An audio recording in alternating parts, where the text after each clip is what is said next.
damai di hati. Bapak Ibu Saudara yang dikasihi dan diberkati oleh Tuhan, senang sekali pada kesempatan hari ini Eki dan Tuti boleh bertemu dengan Bapak Ibu sekalipun hanya melalui channel YouTube ini. Kami sangat berkerinduan untuk dapat berjumpa dengan Bapak Ibu di suatu waktu dalam kesempatan yang Tuhan beri. Tetapi di saat ini kami mau berbagi kebenaran firman Tuhan. Namun mengawalinya kita akan berdoa terlebih dahulu, nanti akan dipimpin oleh hambanya Eki. Ya, mari kita berdoa. Bapa di surga, Bapa yang kami kenal, di dalam nama Tuhan Yesus, oleh karena kasih anugerah Tuhan, kami menikmati keselamatan kekal. Dan kami percaya itu bukan karena usaha amal baik kami, tetapi semua itu hanya kasih karunia Tuhan. Maka Tuhan, di kesempatan kali ini yang Tuhan izinkan untuk kami menikmati hidup di dalam anugerah Tuhan, kami mau pakai kehidupan kami untuk tetap melayani Tuhan. Tuntunan dari firman-Mu Tuhan, kami boleh melangkah dalam ketaatan. Dalam pimpinan Roh-Mu Tuhan, kami boleh hidup terus melayani Tuhan dengan setia dan ketaatan. Dan di saat ini Tuhan, kami rindu mendengarkan kebenaran firman Tuhan. Biarlah kehendak-Mu Tuhan yang jadi atas firman-Mu, sehingga kami boleh taat sesuai dengan kehendak dalam firman-Mu. Terima kasih Bapa di surga, berkatilah kami yang akan menyampaikan firman Tuhan. Roh Tuhan menuntun setiap kami dalam hikmat dan Roh-Mu, sehingga apa yang kami sampaikan itu benar menjadi isi hati Tuhan untuk kami taati. Terima kasih Bapa di surga, bagi pendengar yang akan mendengarkan kebenaran firman Tuhan, diberkati, dipulihkan, dan mengalami pertobatan di dalam Tuhan Yesus. Terima kasih Bapa di surga, Roh Tuhan memampukan kami untuk melakukan kebenaran firman-Mu. Kami tidak izinkan satu pribadi iblis pun yang akan merampas kebenaran firman dan kehidupan kami. Kami tolak, hancurkan dalam nama Yesus. Biarlah otoritas dari firman-Mu menguasai hati dan pikiran kami. Terima kasih Bapa di surga, kami siap mendengarkan, kami siap melakukan kebenaran firman-Mu dalam tuntunan roh dan hikmat-Mu. Dalam nama Yesus kami berdoa dan mengucap syukur. Amin. Ya, amin. Bapak Ibu Saudara, puji syukur ya, karena di saat ini kita kembali dapat merenungkan kebenaran firman Tuhan sesuai dengan MTPJ di sepanjang minggu berjalan. Itu edisi tanggal 11 sampai 17 September tahun 2022, di mana di sepanjang minggu berjalan kita nanti baca di Ulangan pasal 4 ayat 1 hingga yang ke-20 dengan tema di sepanjang minggu ini wariskanlah perintah Tuhan kepada anak cucu cicit kita. Iya, dan seperti biasa kami membagikannya dalam 3 bagian. Jadi yang pertama kita mau lihat latar belakang. Dalam hal ini berarti kita akan bahas nanti kitab Ulangan latar belakangnya. Kemudian yang kedua itu apa kita pesan bahas teks? Pesan teksnya. Betul, apa yang Allah mau sampaikan kepada kita sesuai dengan teks dari bacaan minggu berjalan. Kemudian yang terakhir implikasinya bagaimana kita dalam kehidupan setiap hari kita dapat mengejawantakan perintah Tuhan dan melakukannya seturut dengan kehendak Tuhan. Karena itu selamat mendengarkan dan Tuhan Yesus memberkati. Bapak Ibu Saudara yang diberkati oleh Tuhan, di hari ini kita akan membahas dari kitab Ulangan pasal 4 ayat 1 sampai 20. Mari kita melihat latar belakangnya bahwa kitab Ulangan ini berisikan khotbah terakhir dari Musa untuk mempersiapkan bangsa Israel memasuki tanah perjanjian. Namanya dirangkum dalam baris pembukaan yang berbunyi, inilah perkataan-perkataan yang diucapkan Musa sebagaimana dicatat dalam pasal 1 ayat yang pertama. Nama Ulangan itu diambil dari kata Yunani yang berarti hukum kedua, yang merupakan terjemahan yang sedikit kurang tepat dari salinan dari hukum ini. Nah, kitab Ulangan ditulis oleh Musa. Kita dapat membacanya dalam beberapa bagian, dan karena itu kita tahu bahwa kitab Ulangan diwariskan kepada Israel sebagai dokumen perjanjian untuk dibacakan seluruhnya di hadapan seluruh bangsa setiap 7 tahun. Musa mungkin menyelesaikan penulisan kitab ini menjelang kematiannya, yaitu sekitar tahun 1405 sebelum Masehi. Kitab ini berisi amanat perpisahan Musa, yang di dalamnya ia mengulas kembali dan memperbaharui perjanjian Allah dengan Israel dan demi angkatan Israel yang baru. Mereka kini sudah mencapai garis akhir dari pengembaraan di padang gurun dan mereka siap masuk ke tanah Kanaan. Sebagian besar angkatan ini tidak mengingat pasal Paskah yang pertama. Mereka tidak tahu peristiwa penyeberangan Laut Merah atau pemberian hukum Tuhan yang dilakukan di Gunung Sinai atau Gunung Horeb. Karena itu perlu adanya pengulangan. Nah, beberapa hal mendasar untuk melihat keseluruhan kitab Ulangan ini kalau dirangkum itu sebagai berikut. Nah, kita lihat yang pertama ya. Bagi Ulangan, angkatan Israel yang baru yang sebentar lagi akan masuk ke tanah Kanaan itu membutuhkan landasan dan motivasi untuk mewarisi tanah yang dijanjikan dengan memusatkan perhatian kepada Allah dan perjanjiannya dengan Israel. Yang kedua, Ulangan merupakan kitab hukum kedua karena di dalamnya Musa, pemimpin Israel yang berusia 120 tahun itu, dia menyatakan dan merangkum kembali dalam bentuk khotbah sabda Tuhan atau firman Tuhan yang terdapat di dalam keempat kitab sebelumnya. Kemudian yang ketiga, Ulangan merupakan kitab kenangan. Nasihat yang khas dalam kitab Ulangan ini adalah ingatlah dan jangan melupakan. Jadi daripada dia mengemukakan suatu hal yang baru, Ulangan itu mengulang kembali sehingga disebut kitab kenangan. Ulangan menasihati Israel untuk mempertahankan tapi juga menaati kebenaran yang sudah dinyatakan Allah sebelumnya dalam firman-Nya yang mutlak dan tidak berubah. Kemudian yang keempat, dasar pikiran yang penting dari kitab ini adalah rumusan iman tambah ketaatan. Israel sebagai bangsa pilihan Allah dipanggil untuk dapat mempercayai Allah dengan segenap jiwa raga dan mentaati perintah-perintahnya dengan tekun. Iman ditambah dengan ketaatan akan memungkinkan mereka untuk mewarisi janji-janji berkat Allah yang penuh itu. Ketiadaan iman dan ketaatan pada sebaliknya pada pihak lain akan mengakibatkan kegagalan dan hukuman. Karena itu mari melihat apa tujuan utama dari pidato-pidato Musa. Bahwa jelas tujuannya ialah meyakinkan bangsa Israel sebagai umat Allah sebelum ia menyerahkan tampuk pimpinan kepada Yosua. Dan bangsa itu berjuang melawan orang Kanaan ya ketika mereka akan masuk ke tanah perjanjian. Secara keseluruhan Ulangan mengajarkan isi dan arti agama Israel, menantang mereka untuk dapat melaksanakan peraturan-peraturan, tapi juga mendorong bangsa itu untuk menyerahkan diri mereka seutuhnya kepada Allah. Kitab Ulangan ini menggambarkan kehidupan berbahagia dalam persekutuan dengan Allah sambil menikmati segala berkat-Nya dan membandingkannya dengan akibat yang terjadi jika umat melalaikan perjanjian tersebut. Kitab ini hampir digambarkan sebagai suatu kitab undang-undang bagi bangsa Israel, dan khusus di pasal 4 ini kalau kita lihat ini merupakan rangkuman ya. Kalau kita lihat dari tema di pasal 1 ini merupakan rangkuman ketika Musa meriwayatkan berbagai hal, kemudian dia tutup dengan menasihati bangsa itu memelihara hukum Allah.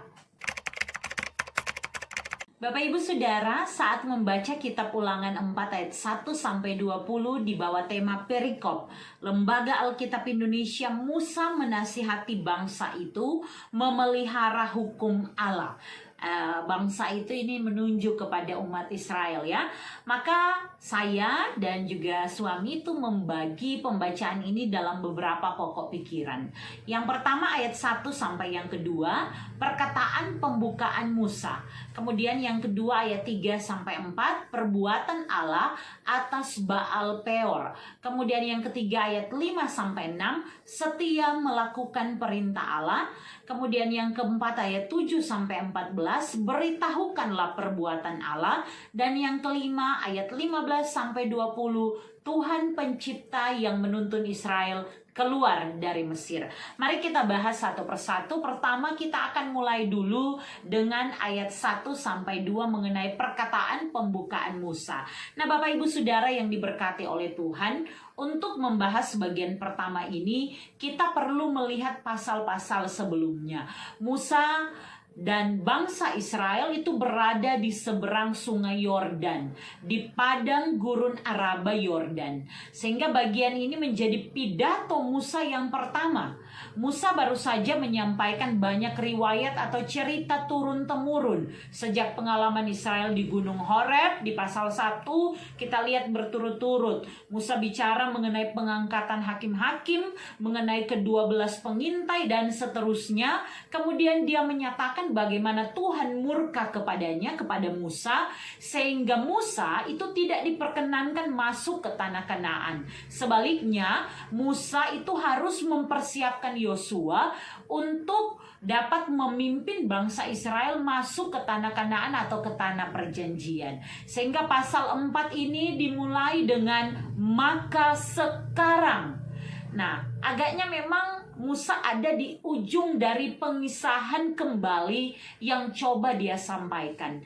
Kini umat Israel sebagai pendengar itu diminta mengarahkan telinganya kepada perkataan Musa. Mari kita baca sama-sama ya, Bapak Ibu yang sudah punya Alkitab di rumah, kita lihat sama-sama ayat yang pertama. Maka sekarang hai orang Israel, dengarlah ketetapan dan peraturan yang kuajarkan kepadamu untuk dilakukan, supaya kamu hidup dan memasuki serta menduduki negeri yang diberikan kepadamu oleh Tuhan Allah nenek moyangmu.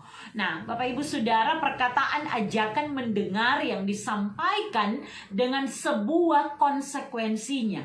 Dengar dan lakukan, maka dapat hidup dan dapat masuk ke tanah perjanjian. Itu dilanjutkan dengan penekanan yang ada di ayat 2. Janganlah kamu menambahi apa yang kuperintahkan kepadamu, dan janganlah kamu menguranginya. Dengan demikian kamu berpegang pada perintah Tuhan Allahmu yang kusampaikan kepadamu.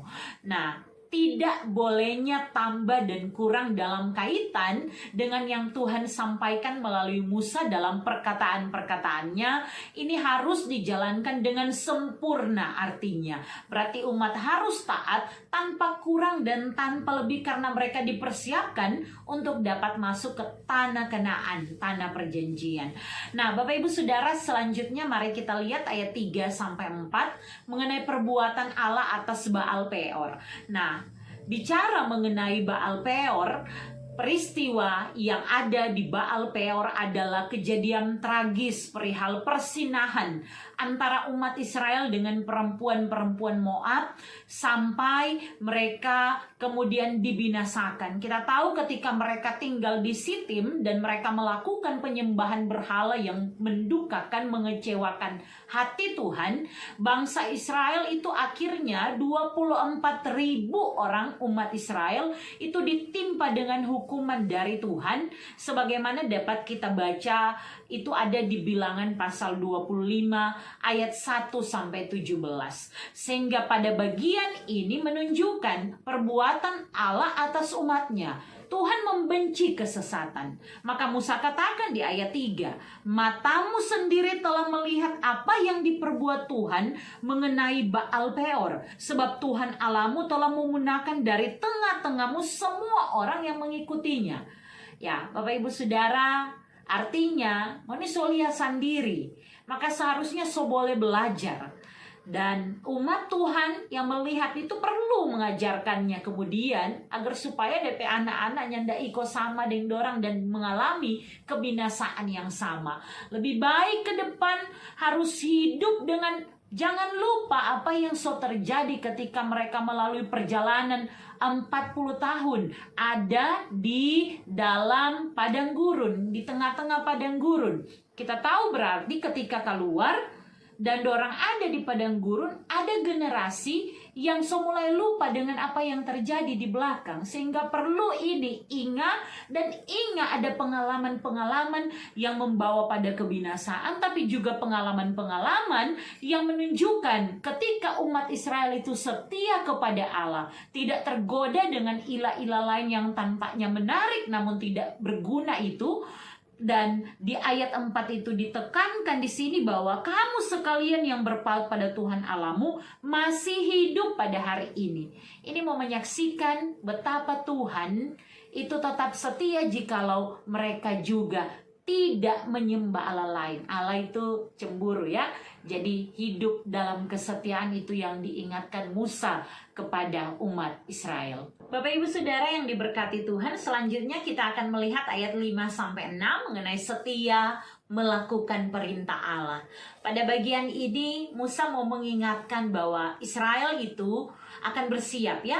Orang siap mau masuk ke tanah perjanjian, tanah Kanaan. Maka mereka diminta untuk memperhatikan, mengingat, namun sudah pasti juga harus melakukan apa yang Allah perintahkan kepada mereka. Sebagaimana yang sudah Allah sampaikan kepada Musa dan yang Musa telah ajarkan kepada mereka. Bagi Musa, semua pengajaran itu hendaknya dilakukan dengan setia. Mari orang coba lihat di ayat 6. Lakukanlah itu dengan setia, sebab itulah yang akan menjadi kebijaksanaanmu dan akal budimu di mata bangsa-bangsa yang pada waktu mendengar segala ketetapan ini akan berkata, memang bangsa yang besar ini adalah umat yang bijaksana dan berakal budi. Nah, Bapak Ibu Saudara yang diberkati oleh Tuhan Yesus, ada pujian dari segenap bangsa kepada umat Israel. Memang mereka adalah bangsa yang besar, umat yang bijaksana dan berakal budi. Ini harapannya, masuk ke tanah Kanaan, membuat bangsa-bangsa yang ada di sana, di sekitar bangsa itu, mereka semua yang tidak mengenal Allah Israel boleh melihat bahwa umat Israel sebagai umat perjanjian, umat pilihan, mereka hidup dengan setia dan berakal budi, sehingga mereka disebut bijaksana dan berakal budi ya. Mereka berarti pergi dan menjadi berkat, dan kemudian juga orang yang melihat kehidupan mereka dapat datang dan menyembah Allah, sehingga artinya hidup mereka sungguh-sungguh boleh menyaksikan tentang kebesaran Tuhan. Ya, selanjutnya kita akan melihat ayat 7 sampai ayat 14, beritahukanlah perbuatan Allah. Nah, Bapak Ibu Saudara yang diberkati oleh Tuhan, diajukan pertanyaan oleh Musa ya, ada di ayat 7 dan ayat 8.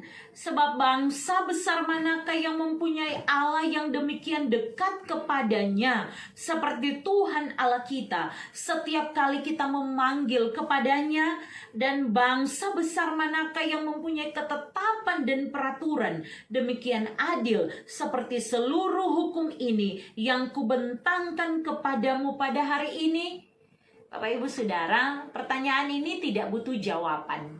Musa hanya mau menegaskan sebenarnya dengan dalam pidatonya, khotbahnya seolah-olah mau bertanya, tetapi dia mau bilang bahwa tidak ada Allah lain seperti Allah Israel yang begitu dekat dengan umatnya. Tidak ada bangsa seperti Israel yang mempunyai ketetapan dan peraturan yang adil. Bagi Musa, pemberian hukum Allah dan ketaatan melakukannya itu merupakan tanda istimewa dalam hubungan antara Allah dengan umatnya. Maka jelas bagian ini mau menyadarkan umat Israel bahwa mereka itu patut berbangga sebagai bangsa yang besar, bangsa yang menikmati banyak berkat dan penjagaan, bahkan memiliki banyak petunjuk-petunjuk yang jelas dari Allah. Mereka patut untuk berbangga.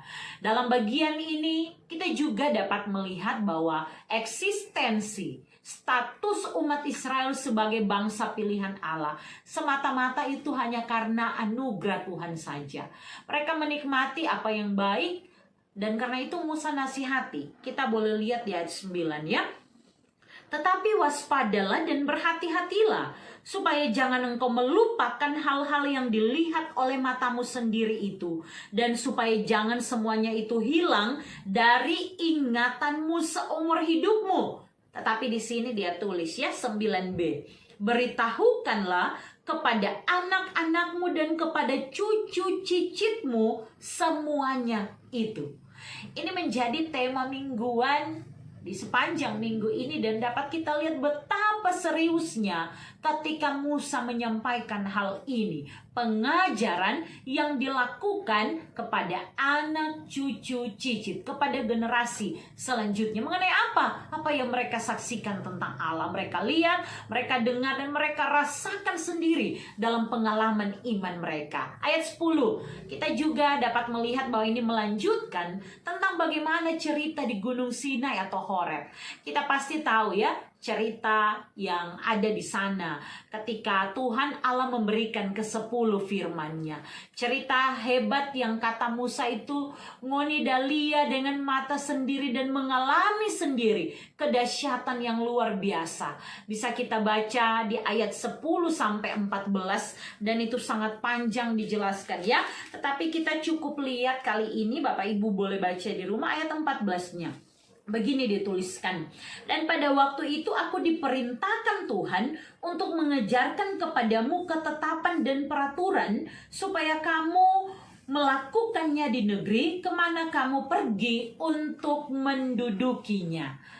Musa itu dia bilang ulang bahwa dia diperintahkan untuk mengajarkan, namun sekarang adalah tugas umat bahwa kemanapun mau pergi, jangan lupa bahwa perkataan Tuhan itu harus dilakukan dengan taat dan setia. Ini mau pergi manapun, termasuk ketika mereka akan masuk ke tanah perjanjian. Nah, selanjutnya kita ada di bagian terakhir ayat 15 sampai 20. Tuhan pencipta yang menuntun Israel keluar dari Mesir.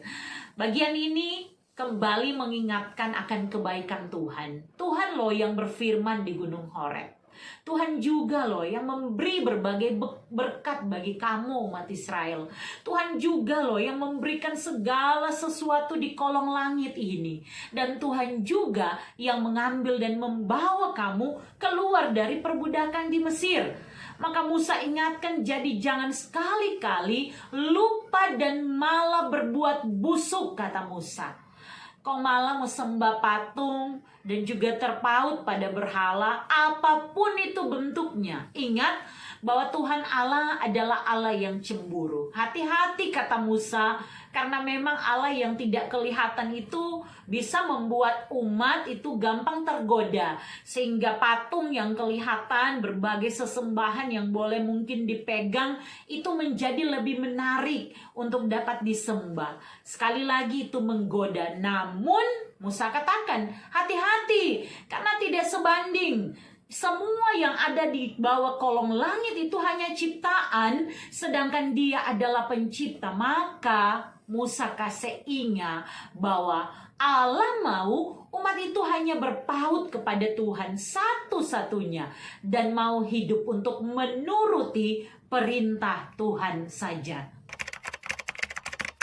Bapak Ibu Saudara yang diberkati oleh Tuhan, tema di sepanjang minggu ini, wariskanlah perintah Tuhan kepada anak cucu cicit melalui bacaan kita Ulangan 4 ayat 1 sampai 20. Kita sudah lihat latar belakang dan juga apa pesan teks, maka mari kita lihat dulu sesuai dengan tema di minggu berjalan ini.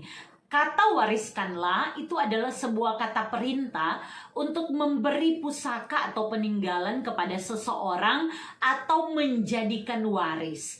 Namun peninggalan atau pusaka atau warisan itu tidak hanya terbatas pada harta benda. Kasih tinggal tanah, kasih tinggal rumah, kasih tinggal tabungan yang banyak, tetapi juga bisa berupa nama baik, bisa juga berupa hal berharga dari pewaris kepada ahli waris. Maka warisan bisa juga berupa nilai kehidupan, karakter yang diberikan dan diturunkan dari orang tua, dari nenek moyang kepada kaum keturunannya yang lebih muda. Maka tema mingguan ini selaras dengan bacaan kita di hari ini. Wariskanlah perintah Tuhan kepada anak cucu cicit, dan karena itu kita semua menyadari bahwa orang ini terbatas ada di dunia, terbatas waktu hidup, terbatas pula waktu mendidik anak-anak. Sedangkan proses pendidikan dan pengajaran itu harus terus terjadi dari waktu ke waktu. Maka fakta ini membuat kita perlu melihat apa yang mau Tuhan sampaikan melalui firman-Nya di hari ini. Yang pertama, warisan yang paling utama adalah karakter Kristus dalam diri anak, cucu, cicit, atau keturunan kita. Harta akan habis, mau kaya bagaimanapun. Keadaan bisa pasang surut. Namun sungguh bersyukur ketika bisa melihat bahwa ada anak cucu yang hidup takut akan Tuhan. Karena itu jangan cuma bekerja dengan baik, tetapi kerjakan dengan sebaik-baiknya untuk menjadi teladan. Melayanilah dengan sungguh selama kita diberi kesempatan untuk melayani Tuhan. Teladankan kebaikan dan ajarkan anak-anak untuk hidup takut akan Tuhan. Kerja jangan sampai membuat kita lupa mendoakan anak-anak karena sok kelelahan atau capek ya. Dan juga mendoakan generasi tulang punggung gereja ini. Karena anak yang takut akan Tuhan akan mendatangkan sukacita sampai masa tua. Anak yang hebat adalah anak yang cinta Tuhan, yang sadar hidupnya bergantung kepada Tuhan dan sampai masa tua. Anak yang hebat ini dia terus akan mengingat kebaikan Tuhan. Mereka akan menjadi pemimpin gereja dan negara tercinta kita ini. Karena itu wariskanlah perintah Tuhan bagi mereka. Yang kedua, jangan tunda buat mengajarkan kepada anak, cucu, cicit, atau keturunan kita, atau generasi penerus gereja dan bangsa ini untuk dapat hidup takut akan Tuhan sejak hari ini. Sejak firman Tuhan ini didengar. Mungkin ke belakang sudah, tetapi mulai hari ini tanyakan kembali pengajaran iman Kristen seperti apa yang sudah kita kerjakan, ajarkan, nasihatkan dengan konsisten kepada generasi kita. Pengajaran itu bisa dilakukan saat ada waktu duduk makan dengan anak-anak. Ada di mobil mungkin mau menuju kemana, di motor mau antar ke sekolah, saat mau tidur, saat anak-anak sedang bicara bercerita dengan orang tua. Artinya di setiap waktu. Pertanyaannya, ajaran seperti apa itu? Kita bisa belajar dari nasihat Musa hari ini. Bahwa yang pertama, belajarlah untuk tidak tergoda menyembah Baal, menyembah berhala. Israel menyembah Baal Peor dan dibinasakan. Sebaliknya, umat yang setia itu mendapatkan kasih dan anugerah Allah. Maka anak-anak kita harus diajarkan untuk dapat memilih mana yang mendatangkan keuntungan dan kerugian bagi dirinya hari ini, tapi juga masa depannya. Berkat atau kutuk, penyakit karena dengan HP dari siang sampai tengah malam dan seterusnya, atau memilih sehat karena dia mau mengatur waktunya dengan baik. Bagaimana juga jujur bekerja dan dihargai, atau malah memilih curang yang penting cepat kaya ya. Kita perlu mengajarkan anak, mendoakan anak untuk dapat menentukan pilihan yang terbaik dalam hidupnya. Bertanggung jawab, kasih HP, tapi juga dapat koordinir yang baik ya. Kita lihat sama-sama bagaimana dia bertanggung jawab mempergunakan handphone itu. Sehingga dia tidak diperbudak dengan HP misalnya ya. Yang menjadi Baal modern bagi generasi kita ini ya. Generasi merunduk, kemana-mana cuma maruku. Untung-untung kalau masih batogor orang, bersyukur ya. Sisi baik dan buruk itu selalu ada di depan. Anak-anak perlu dibina untuk secara mandiri mengambil keputusan. Yang kedua, pengajaran seperti apa? Mau backing perintah Tuhan, jangan setengah-setengah. Backing dengan setia. Jadi berkat dimanapun. Kata orang, guru terbaik adalah yang memberi teladan, bukan hanya kata-kata. Siapapun kita ini display Allah. Maka buat yang terbaik, agar pengajaran kita justru tidak jadi batu sandungan ya. Orang bilang DP pengajaran bagus, DP teladan tidak bagus.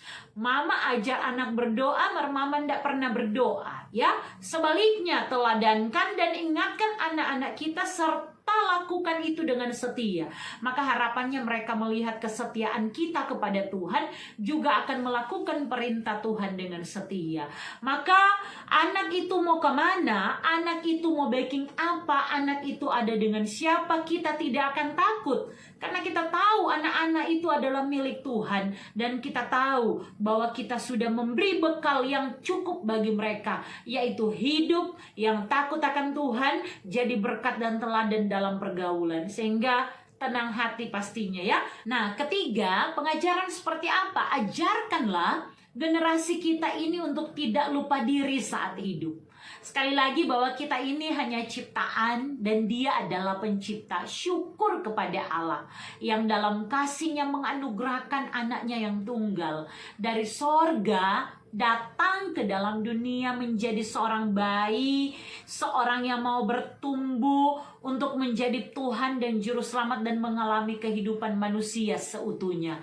Dan kita bersyukur karena kita tahu kita semua adalah orang-orang yang dimenangkan. Maka dengan kesadaran itu harusnya kita ini mau hidup taat kepada Tuhan sebagai respon kita untuk setiap kasih dan anugerah Tuhan. Jangan lupa apa yang sudah Tuhan buat dalam kehidupan kita.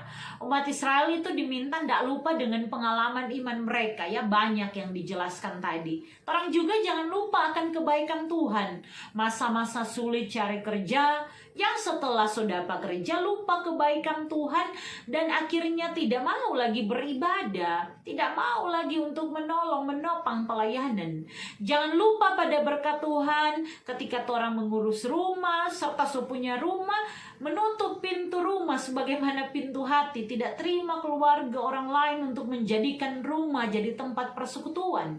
Jangan lupa juga bagaimana Tuhan tolong memberi anak-anak dalam keluarga, sementara ada banyak orang yang berjuang untuk punya anak-anak dalam keluarga. Jangan sampai serta Tuhan suka kasih anak-anak yang ada hanya kata-kata kutuk yang keluar. Ketemu anak salah sedikit, langsung bilang kata-kata yang tidak pantas, langsung basumpah akang patu anak. Sebaliknya, kita berarti harus bertanggung jawab bagaimanapun itu anak-anak kita. Tuhan rasanya tidak pernah berhenti. Kita sakit, Tuhan sembuhkan. Kita berduka, Tuhan hiburkan. Kita pun dalam kehidupan kita punya keluarga, saudara-saudara yang Tuhan percayakan untuk menjadi kekuatan dalam melangkah ke depan. Jangan lupa semua dengan kebaikan Tuhan itu. Sebaliknya, ajarkan dan ceritakan. Menjadi syukur juga bagi anak cucu kita betapa baiknya Tuhan. Pengalaman-pengalaman iman kita itu menjadi kekuatan bagi anak cucu kita. Terakhir, Bapak Ibu Saudara, ajarkan apa? Ajarkan anak cucu kita untuk tidak pernah menduakan dan mendukakan hati Tuhan. Hati-hati. Menduakan dan mendukakan hati Tuhan. Ingat, Allah kita adalah Allah yang cemburu, ya.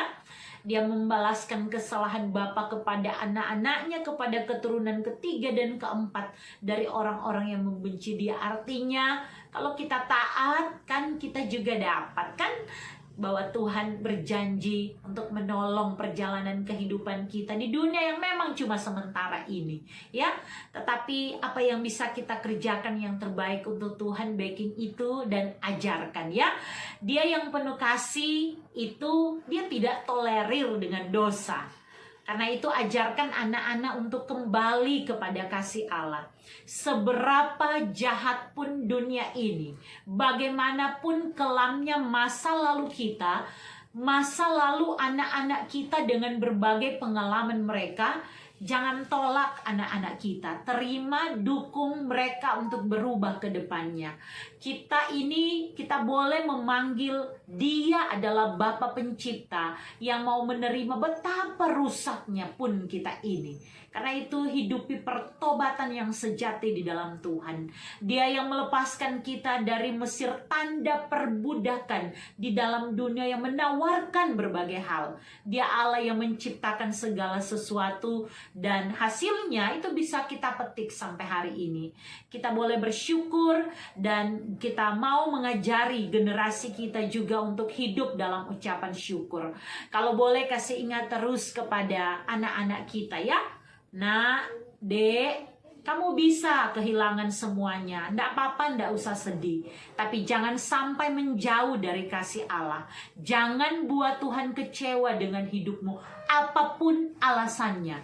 Karena hanya Tuhan Yesus yang bisa menyelamatkanmu. Tapi bagaimana kita mau ajarkan anak-anak kita, generasi kita, jika kita sendiri pun belum mengalami kasih yang sejati itu, kasih Tuhan dalam kehidupan pribadi. Kalau kita mengalami, maka sekarang kita punya tugas. Ingatkan wariskan perintah Tuhan bagi anak cucu kita. Tuhan Yesus memberkati. Bapak Ibu Saudara yang diberkati oleh Tuhan, itulah perenungan firman Tuhan yang dapat kami bagikan ke Bapak Ibu Saudara. Kami percaya Bapak Ibu Saudara akan tetap menjadi saksi berkat Tuhan ya dimanapun berada. Dan pada akhirnya kita harus berpisah, kita akan berjumpa nanti minggu depan. Dan sebelum itu hambanya akan menutup di dalam doa. Silakan. Ya, Bapak Ibu Saudara, di saat ini mari satukan hati, mari berdoa.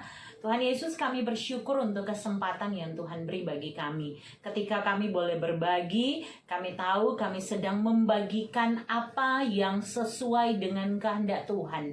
Bahwa perintah Tuhan harus diajarkan berulang-ulang, turun-temurun dalam keadaan apapun kami. Maka media ini kami pakai untuk memuliakan Tuhan. Biar setiap kebenaran firman yang sudah dibagikan itu akan masuk ke dalam tanah hati setiap pendengar, berakar, bertumbuh, dan menghasilkan buah yang sesuai dengan kehendak Tuhan. Kami minta hikmat Tuhan. Tuhan tolong kami supaya kami terus-menerus sebagai orang tua mengajarkan kebenaran firman-Mu menjadi warisan bagi generasi kami selanjutnya. Tapi sebagai anak-anak-Mu Tuhan, tolong kami supaya kami jadi anak-anak muda, anak remaja, anak-anak-Mu yang dari kecil cinta firman, cinta Tuhan, dan hidup seturut dengan maunya Tuhan. Terima kasih untuk orang tua keluarga, terima kasih untuk gereja, bangsa, dan negara yang mendukung kami bertumbuh dalam pengenalan yang baik akan Tuhan.